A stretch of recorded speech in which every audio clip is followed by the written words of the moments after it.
Hello friends, welcome to ISS platform. आज है 24 of January और 24 ऑफ जनवरी करेंगे हम current affair from the Hindu, Indian express और पीआईबी। जैसे कि आप जानते हो कि मैं आपको पहले इंडेक्स बताता हूं कि मैं आपको पढ़ाने वाला क्या हूं। तो जैसे अपन पहले पढ़ेंगे कि क्वाड की जो फॉरेन मिनिस्टर मीटिंग है यूएसए में हुई है, इसमें क्या डिस्कस किया गया है। अब देखो, जैसे कि आप जानते हो कि foreign minister of India S Jaishankar साहब अभी यूएसए गए थे। और यूएसए क्यों गए थे? क्योंकि 20 ऑफ जनवरी को अभी यूएसए के प्रेसिडेंट डोनाल्ड ट्रंप की ओथ सेरेमनी थी, इसमें ये गए थे। इसके बाद क्वाड की फॉरेन मिनिस्टर की मीटिंग हुई, इसमें क्या डिस्कस किया गया और फ्यूचर में कहाँ मीटिंग होनी है ये तक आपको क्लियर होगा। देन आफ्टर विक्रम मिश्री 2 डेज की विजिट पर चाइना जाने वाले हैं। और कौन कौन से पॉइंट हैं जो बचे हुए हैं विश लिस्ट में हैं जिन पर डिस्कस करना है इंडिया और चाइना दोनों को, ये भी आपको बताऊंगा। Then after Indian digital economy, सबसे पहले अपन समझेंगे कि डिजिटल इकोनॉमी होती क्या है और इंडिया में इसकी ग्रोथ इतनी क्यों हो रही है, what is the reason behind it. और इसी के साथ आपको यह भी बताऊंगा कि इंडियन डिजिटल इकोनॉमी कितना कंट्रीब्यूट करेगी इंडिया की जीडीपी में इन बाय 2030 भी हम कह सकते हैं। क्लियर, चलते हैं। देखो, क्वाड की foreign minister meeting in USA, जैसे कि आप जानते हो कि डोनाल्ड ट्रंप, मैं बिल्कुल बेसिक लेवल से बताऊंगा, बेफिक्र रहिए। Donald Trump 47th USA president बन गए। क्लियर। और इनकी 20 जनवरी को ओथ सेरेमनी थी। क्या थी? Oath ceremony. और इसी में इंडिया को इनविटेशन भी आया था और हमारे देश के फॉरेन मिनिस्टर एस जयशंकर साहब भी गए थे। एस जयशंकर साहब गए इस ओथ सेरेमनी में। क्लियर। अब इसके बाद वॉशिंगटन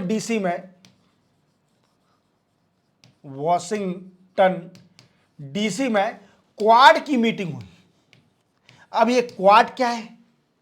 क्वाड समझना बहुत जरूरी है क्योंकि ये क्या है, एक तरह से अपन चाइना को कंट्रोल करने के लिए और Indo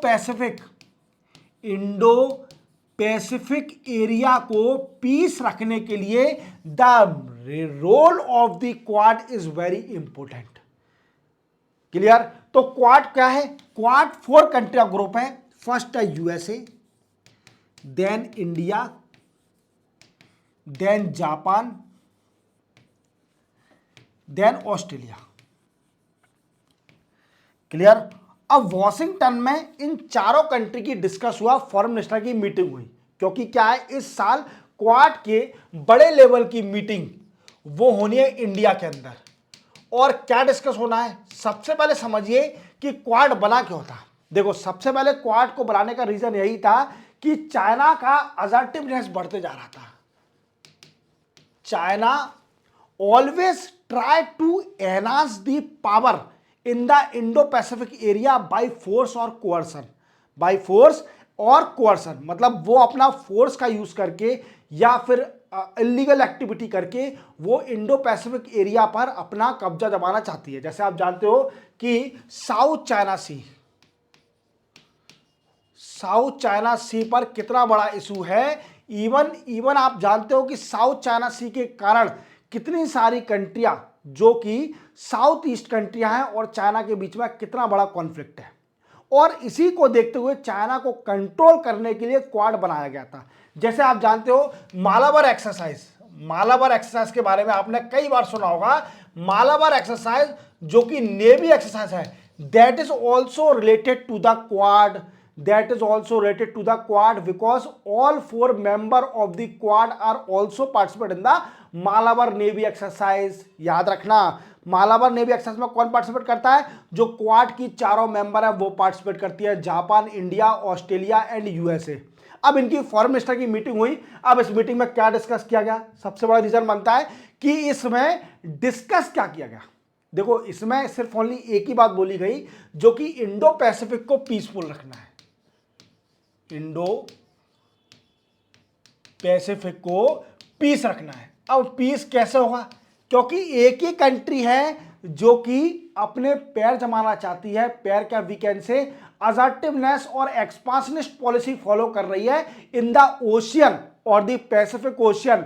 to control this particular country Quad is necessary for controlling China. समझो मेरी बात को। अब क्या है ये बोला गया इसके अंदर कि यूनिलैटरल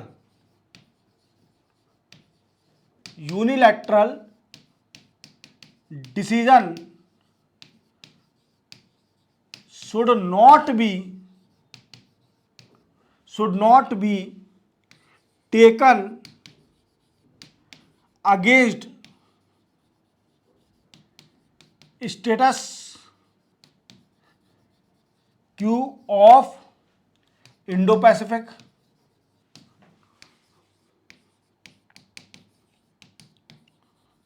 एरिया क्या बोला मैंने कि देखो आपको मालूम है कि चाइना क्या करती है, चाइना यूनिलैटरल डिसीजन ले रही है, यूनिलैटरल एक्शन ले रही है, क्या कह सकते हैं यूनिलैटरल डिसीजन और वी कैन से एक्शन। अब इसको कंट्रोल करने के लिए, क्योंकि क्या है कि ग्लोबलाइजेशन में क्या है कि ग्लोबलाइजेशन में यह है कि मल्टीलैटरलिज्म क्या करना है, मल्टीलैटरलिज्म सब कंट्री को मिलकर डिसीजन लेना है, जिसमें एक भी कंट्री का जब भी किसी पर कंट्रोल नहीं है, जैसे हाई सीटीटी के बारे में मैंने बताया, इंडिविजुअल वीडियो बना के रखा है, ऐसे ही चाइना को कंट्रोल करने के लिए कि वो यूनिलैटरल डिसीजन और एक्शन ना ले सके bye using force and coercion. That is the main point discussing in the quad foreign minister meeting that held in Washington. याद रखोगे सिर्फ ओनली क्वाड बना ही इसलिए था कि चाइना को कंट्रोल करना, जो चाइना यूनिलैटरल एक्शन ले रही थी बाय यूजिंग फोर्स और कोअर्शन, इसको कंट्रोल करने के लिए that is the main reason to build the Quad regional group that consist of 4 country, India, USA, Australia, Japan. याद रखोगे दैट्स अ वेरी इंपॉर्टेंट। अब इसमें एस जयशंकर साहब क्योंकि फॉरेन मिनिस्टर की मीटिंग थी तो एस जयशंकर साहब भी गए थे और इसी को ये डिस्कस भी किया गया कि क्या क्या वी कैन से 2025 में हायर लेवल की मीटिंग, क्वाड की हायर लेवल की मीटिंग, जो प्रेसिडेंट, प्राइम मिनिस्टर, ऑस्ट्रेलिया के प्राइम मिनिस्टर या वी कैन से जापान के, तो ये सब आएंगे इंडिया के अंदर, क्योंकि क्वाड की इंडिया में मीटिंग होनी है और उसके लिए एजेंडा भी डिसाइड करना पड़ेगा। इनिशियल में क्या डिस्कस किया जाएगा तो ये देखना जरूरी है। मैटर ये नहीं करता कि फॉरेन मिनिस्टर की मीटिंग हुई, हमें यह समझना है कि क्वाड क्या है, क्वाड का मेन मोटिव क्या है। देखो डायरेक्टली क्वाड कभी नहीं बोलता कि हम चाइना के अगेंस्ट है, क्वाड बना ही चाइना के यूनिलैटरल एक्शन के अगेंस्ट है, जो चाइना यूनिलैटरल एक्शन ले रही है उसके अगेंस्ट है क्वाड, इसलिए बनाता। कभी भी आप किसी भी मीटिंग में देख लेना, क्वाड कभी डायरेक्ट नहीं बोलेगा कि ये सिर्फ ओनली चाइना को कंट्रोल करने के लिए बना है, बट हम इनडायरेक्टली बोल सकते हैं इसका मेन मोटिव यही है कि चाइना क्या कर रही है, चाइना यूनिलैटरल एक्शन लेती है और इंडो पैसिफिक की पीसफुल एरिया को बिगाड़ रही है। हम कह सकते हैं इस बात को कि चाइना क्या कर रही है, जो इंडो पैसिफिक एरिया है, कई सारी कंट्रोल है, कई सारी मतलब मल्टीलैटरल डिसीजन लेना चाहिए, तो चाइना क्या करती है, यूनिलैटरल डिसीजन ले रही है, यूनिलैटरल एक्शन ले रही है bye using force and coercion, और जो छोटी छोटी कंट्री हैं उनको कंट्रोल करने की कोशिश कर रही है। जैसे साउथ चाइना सी है, कई सारा एरिया है जिस पर चाइना अपना हक जमाती है, तो इसको कंट्रोल करने के लिए क्वाड बना था। याद रखना दैट इज ऑल्सो इंपॉर्टेंट। तो ये सिंपल था, इसकी मीटिंग यही हुई थी, ये डिस्कस किया गया कि जो United Nation convention on law of the sea, इनको वी कैन से अपहोल्डिंग करो, ये सब तो मतलब नॉर्मल है, upholding the international law of United Nation convention of law of the sea, तो ये तो क्या है कि आप भी मेंशन करके आ जाओगे तो आपको ही मार्क्स मिल जाएंगे। चलते हैं बना के। देखो फॉरेन सेक्रेटरी विक्रम मिश्री विल विजिट इन चाइना। देखो आप जानते हो कि फॉरेन सेक्रेटरी विक्रम मिश्री हैं, कौन है, विक्रम मिश्री, विक्रम मिश्री, क्लियर, याद रखना। अब क्या है कि इसको देखते हुए क्या हुआ था कि विक्रम मिश्री जी पहले 2020 में जब इंडिया और चाइना का स्टैंड ऑफ स्टार्ट हुआ था, क्या हुआ था, इंडिया और चाइना का स्टैंड ऑफ स्टार्ट हुआ था, तब विक्रम मिश्री ये चाइना के अंदर थे, ये चाइना के उस टाइम थे क्योंकि ये इंडियन एम्बेसडर थे चाइना के अंदर, क्लियर, चाइना में इंडियन एम्बेसडर थे विक्रम मिश्री, और वी कैन से इनको अच्छी नॉलेज होगी डेफिनेटली चाइना से कैसे डील करना है, क्योंकि ये एम्बेसडर रह चुके हैं चाइना के अंदर, तो इनको ज्यादा नॉलेज होगी। That's why he is going 26 and 27 January in China, और इनकी मीटिंग होगी, we can say foreign secretary और vice minister mechanism meeting. Clear, ये मीटिंग होनी है। अब इसमें कई सारे पॉइंट मैं बताऊंगा कि कौन कौन से पॉइंट है जिस पर इंडिया और चाइना दोनों डिस्कस कर सकती है। क्या कर सकती है? इंडिया और चाइना दोनों डिस्कस कर सकती है। ऐसे कौन कौन से पॉइंट है जिसको मुझे क्लियर करना है आपको। तो कई सारे विशलिस्ट है, जैसे आप जानते हो कि 2020 में स्टैंड ऑफ स्टार्ट हुआ था इंडिया और चाइना के बीच में। इसके बाद क्या हुआ कि कई सारे वीकेंड से कॉन्फ्लिक्ट हुआ ईस्टर्न लद्दाख में। जैसे मैंने आपको कई सारे एग्जांपल दिए, पेंगोंग लेक हो गया, गलवान वैली हो गया, धेमचौक, दीपसांग, ये कई सारे मैंने आपको बताए थे ईस्टर्न लद्दाख में। क्लियर, ये पॉइंट याद रखना, ये फैक्चुअल पॉइंट है, आप मेंशन करके आओगे तो अच्छे मार्क्स मिलेंगे। ठीक है, देन आफ्टर इसके बाद क्या हुआ कि कई सारी मीटिंग हुई, वीकेंड से आर्मी और पीपल ऑफ चाइना आर्मी की बीच में कई सारी मीटिंग हुई, बट कोई रिजोल्यूशन नहीं हुआ। देन आफ्टर इसका रिजोल्यूशन कब हुआ? जब ब्रिक्स की मीटिंग कजान में हुई रशिया के अंदर। देन आफ्टर दोनों जो प्रेसिडेंट चाइना के हैं शी जिनपिंग और हमारे देश के प्रधानमंत्री नरेंद्र मोदी साहब मिले, मुलाकात हुई कजान रशिया में। Then after they decided to resolve all the issue of stand off on the border area, और अपनी अपनी टेरिटरी में वापस हो जाएंगे। Then after again patrolling start हो जाएगी in Depsang and Demchok particular valley. ठीक है, तो ऐसा हो भी गया था, ये रिजोल्व हो गया। बट कुछ ऐसे भी पॉइंट है जिस पर और डिस्कस होना है, कई सारे विशलिस्ट और बचे हैं जिस पर डिस्कस होना है। विशलिस्ट कई सारे बचे हुए हैं जिस पर डिस्कस होना है। अब वो कौन कौन से हैं तो मैं आपको एक एक से बताऊंगा कि कौन कौन से पॉइंट पर डिस्कस हो सकता है। देखो, सबसे पहले डिस्कस हो सकता है discuss on direct flight between India and China. क्या है? Discuss on direct flight start between India and China. India और चाइना के बीच में डायरेक्ट फ्लाइट स्टार्ट हो जाए, that is a one point will be discuss between both leader, both और secretary और the vice minister. Clear. Second हो सकता है discuss release of Indian movie. हाँ, खुश हो गए, Indian movies in China theatre. देखो, नेक्स्ट डिस्कस क्या हो सकता है कि रिलीज करिए जो इंडियन मूवी, बॉलीवुड की मूवी है, साउथ मूवी आजकल ज्यादा चल रही है, ये तो मजाक की बातें हैं, तो सिंपल हम बोल सकते हैं कि जो इंडियन मूवी है इनको रिलीज किया जाए चाइना थिएटर में। That is a second point that will be discuss between both leader. Clear. Third क्या है? थर्ड,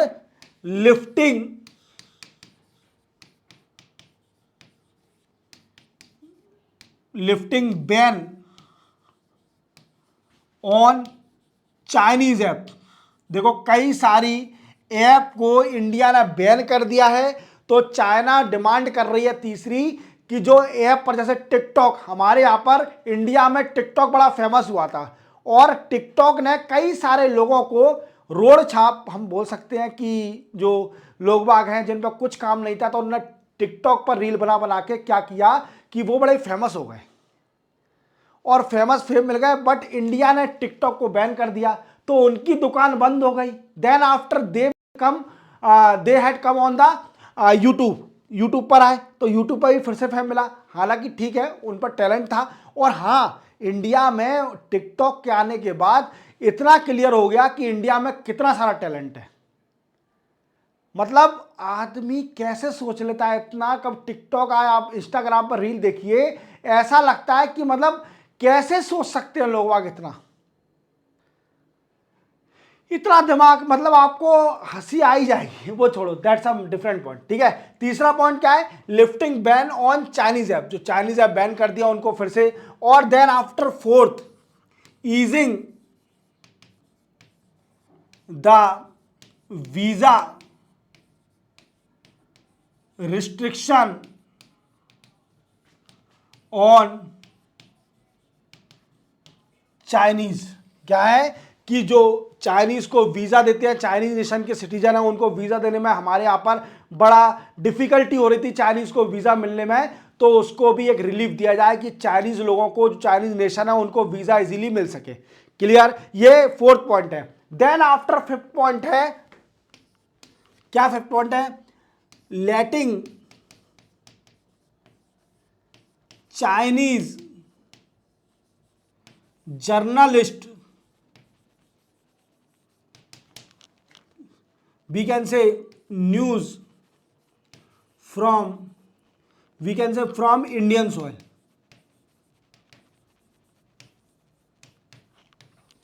क्या है कि चाइनीज जर्नलिस्ट को अलाउ करा जाए कि वो न्यूज सुना सकें फ्रॉम द इंडियन सॉइल से न्यूज दे सकें। तो that is the fifth point that will be discuss between both leader.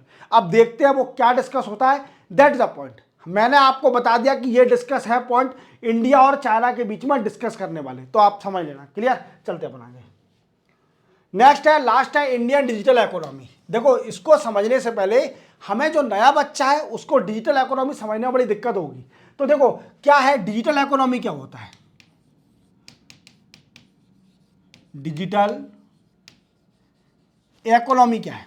देखो सबसे पहले डिजिटल इकोनॉमी हम समझते हैं। डिजिटल इकोनॉमी क्या? ई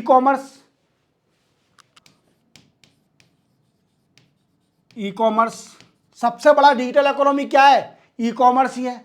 क्लियर, मैं आपको पढ़ा रहा हूं digitally, that is all digital economy. क्या है? वर्चुअल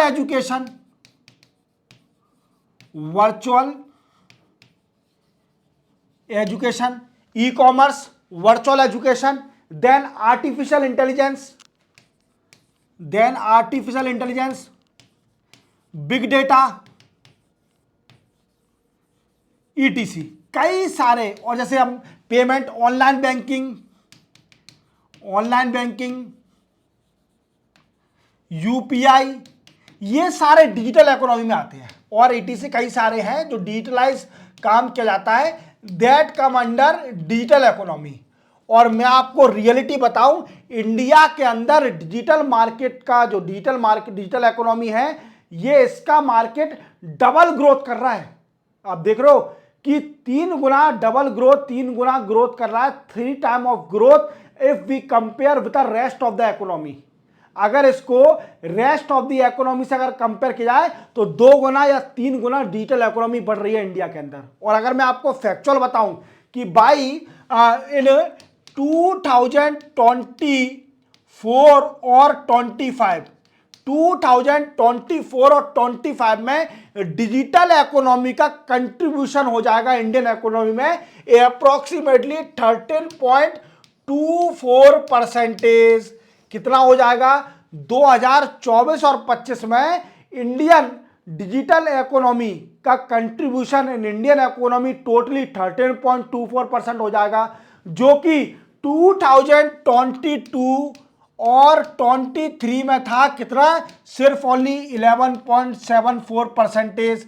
याद रखना 11.74%, याद रखना, that is important. Digital economy हमारे इंडिया में कितनी ग्रोथ हो रही है, ये हमें याद रखना है कि डिजिटल इकोनॉमी ग्रोथ हो रही है। और आप एक और बात याद रखना कि बाई 2030, आने वाले 2030 में इंडियन डिजिटल इकोनॉमी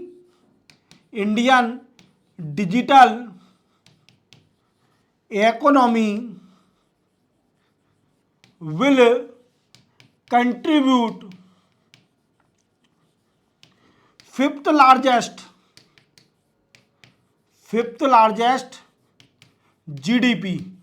2030 में Indian digital economy will contribute that particular fifth largest GDP in Indian economy. तो आप डिजिटल इकोनॉमी पर क्वेश्चन आता है तो इस फैक्ट को मेंशन किया है ना। तो इसी के साथ 24 जनवरी के करंट अफेयर कंप्लीट होते हैं। चैनल को सब्सक्राइब और बेल आइकन प्रेस करना ना भूलना। मिलते हैं हम कल नए न्यूज़ के साथ, तब तक के लिए जय हिंद।